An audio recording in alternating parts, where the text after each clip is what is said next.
की तरह आपके सेकेंड सेमेस्टर में होने वाले exam first aid and health का मॉडल पेपर लेकर के आए हैं। तो चलिए इस मॉडल पेपर्स में आपको प्रीवियस ईयर के सारे क्वेश्चन आपको यहाँ पर मिलेंगे। ये मॉडल पेपर वही है जो प्रीवियस ईयर में एग्ज़ाम कंडक्ट कराई गई थी, उसका मॉडल पेपर है। तो उसी का आज हम लोग रिवीजन करेंगे, सॉल्यूशन करेंगे। तो जो क्वेश्चन आपको डिफ़िकल्ट लगता है उनको ज़रूर अपनी कॉपी पे नोट डाउन करें। चलिए तो फर्स्ट नंबर क्वेश्चन से स्टार्ट करते हैं हम। तो ये first number question is that चोट को ढकने से पूर्व हमें जांच करनी चाहिए। Before covering the wound we should examine.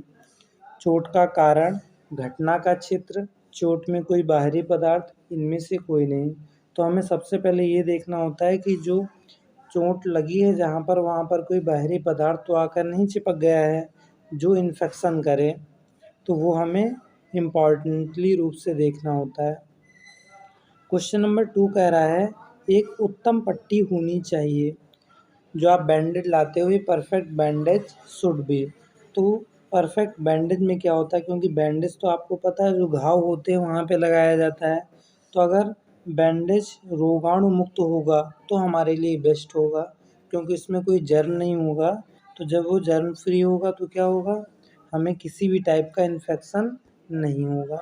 इसलिए उत्तम पट्टी रोगाणु मुक्त होनी चाहिए। अब क्वेश्चन नंबर 3 की बात करते हैं। So your question number 3 is that what is the cases of internal bleeding, यानी आंतरिक रक्तस्राव के कारण हैं। सो सदमा, दवाइयाँ, हड्डी टूटना, उपयुक्त सभी। तो जो आपकी इंटरनल ब्लीडिंग होती है उसमें से ये सभी केसेस, सदमा, दवाइयाँ, हड्डी टूटना, उपयुक्त सभी। तो all of the above are your right answer for question number 3। Okay, now question number 4 is that साबुन के पानी में से हाथ धोने की अवधि होनी चाहिए। Time duration for soap water hand washing should be. तो 2 से 3 मिनट बोल रहा है, 5 मिनट बोल रहा है, 40 से 60 सेकंड बोल रहा है, और आपसे 10 to 20 मिनट बोल रहा है। तो जो इसका राइट आंसर होगा वो हो जाएगा 10 to 20 मिनट्स। ओके, अब क्वेश्चन नंबर 5 कह रहा है कि fever is measured with which instrument, यानी ज्वर किस यंत्र से मापा जाता है। तो option number A is equal to glucometer. तो ग्लूकोमीटर का यूज तो करेंगे नहीं, ये तो राइट रॉन्ग आंसर हो जाएगा।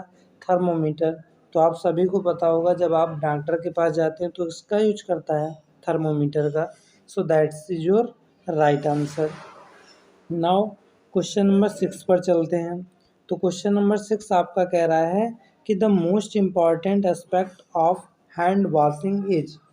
तो यहाँ पर टाइम, साबुन, पानी, घर्षण, 4 ऑप्शंस आपको गिवन है। तो देखिए जो हाथ धोने का सबसे महत्वपूर्ण पहलू है वो है घर्षण, कि आप कितनी तेज़ रगड़ रगड़ करके हाथ धोते हैं। कहते हैं नहीं, अपने हाथ को हमें रगड़ कर धोना चाहिए, यानी फ्रिक्शन इम्पॉर्टेंट है। आप हैंड वॉश करने जाएं और हाथ में साबुन लगाएं और उसको पानी से धुल लें तो ऐसे नहीं चलेगा। जब तक आप उसको फ्रिक्शन लगाकर हैंड वॉश अच्छे से नहीं करोगे तब तक आपका हाथ जो है जर्म फ्री नहीं होगा। ओके, अब क्वेश्चन नंबर 7 की बात करते हैं। सो क्वेश्चन नंबर 7 कह रहा है कि निर्जलीकरण को रोकने के लिए सर्वोत्तम द्रव है, यानी best fluid to prevent dehydration. So ये फलों का रस, अगर आप फ्रूट जूस का यूज करते हो तो निर्जलीकरण रुकता है। निर्जलीकरण का मतलब क्या होता है, जब कोई बहुत ज़्यादा शराब पी लेता है तो देखा होगा आपके जो इस बॉडी होती है उससे बहुत सारा एकदम वाटर टाइप का पसीना बहुत ज़्यादा निकलने लगता है, तो उसको बोलते हैं डिहाइड्रेशन होता है। अगर ज़्यादा देर तक डिहाइड्रेशन होता रहता है तो डेथ भी हो जाती है। तो इस वजह से निर्जलीकरण को हमें रोकने के लिए क्या करना चाहिए, यूज करना चाहिए फलों की रस का, यानी फ्रूट जूस का। चलिए तो अब क्वेश्चन नंबर 8 पे चलते हैं। तो question number 8 is saying that हाथ धोने का सबसे महत्वपूर्ण कारण है, यानी most important reason for hand washing is.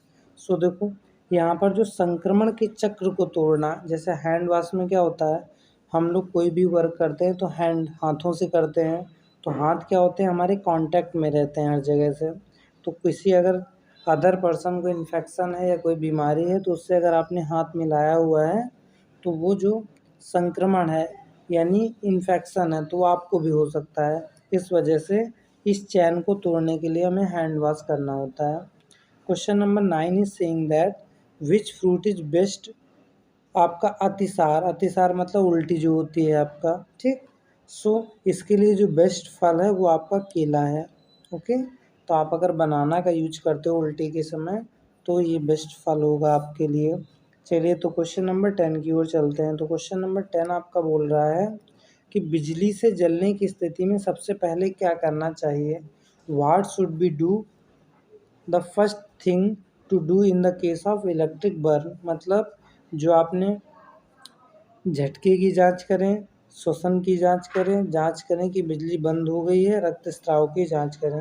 तो सबसे पहले आपको चेक करना है कि जो इलेक्ट्रिसिटी है वो बंद हुई है कि नहीं है, नहीं तो आप उसको टच करेंगे तो आपको भी करंट लग सकता है। अब नाउ नेक्स्ट क्वेश्चन नंबर 11। दौड़ते समय गिरने से लगने वाली बाहरी चोट को कहते हैं ऐंठन, मूंछ, भंग, खरोंच। तो आपका इसका राइट आंसर है खरोंच, यानी दौड़ते समय गिरने वाली लगने वाली चोट को खरोंच कहते हैं। किस अंग को सुई चुभोने पर कोई दर्द महसूस नहीं होता है।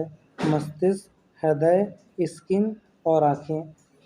तो इसका राइट ऑप्शन है मस्तिष्क यानी माइंड, क्योंकि माइंड तो खुद ही बॉडी से कहीं पर भी अगर पेन होता है तो उसको रिसीव करता है।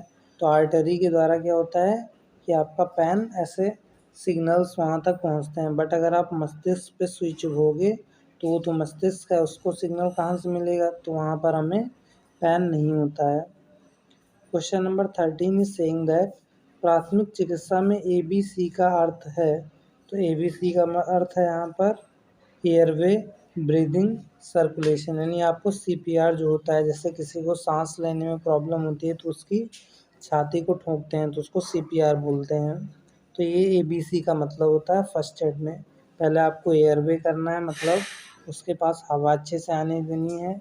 ब्रीदिंग यानी सांस लेने में कोई प्रॉब्लम हो तो उसको ठीक करना है, और अगर ज़्यादा कोई प्रॉब्लम है तो CPR करना होता है। Question number 14। मनुष्य में यूनिवर्सल डोनर्स रक्त समूह है। तो यहाँ पर मनुष्य के ब्लड के बहुत सारे ग्रुप होते हैं, group A, B, O plus, O negative. तो यहाँ पर जो आपका O ग्रुप वाला पर्सन होता है, यानी जिसके भी ब्लड का ग्रुप O होगा, वो क्या कर सकता है, सभी को किसी भी पर्सन को डोनेट कर सकता है। सो ये होता है यूनिवर्सल डोनेटर रक्त समूह। अब क्वेश्चन नंबर 15 की बात करते हैं। तो क्वेश्चन नंबर 15 इज दैट रक्त समूह इम्पॉर्टेंट है रोग का पता लगाने में, एड्स का पता लगाने में, रक्त चढ़ाने में, रक्तदान करने में। सो यहाँ पर जो मोस्ट इम्पॉर्टेंट है कि रक्त समूह महत्वपूर्ण है। तो अगर आप किसी को रक्त डोनेट कर रहे हो तो इसके लिए आपका क्या है, रक्त समूह बहुत इम्पॉर्टेंट है। ओके, क्योंकि रक्त जो चढ़ रहा होता है तो चढ़ने में तो बॉटल की ज़रूरत पड़ती है, तो उसमें कोई आपका समूह महत्वपूर्ण नहीं है। बट आप किसी को डोनेट करोगे तो अगर सेम ग्रुप का आपका ब्लड होगा तो वो एक्सेप्ट कर पाएगा, नहीं तो उसकी भी डेथ हो सकती है। तो आज हमने यहाँ पर 15 क्वेश्चन कंप्लीट किए हैं। रिमेनिंग क्वेश्चन हम आने वाली वीडियो पे कंप्लीट करेंगे। तब तक के लिए धन्यवाद। Have a nice day. Thank you.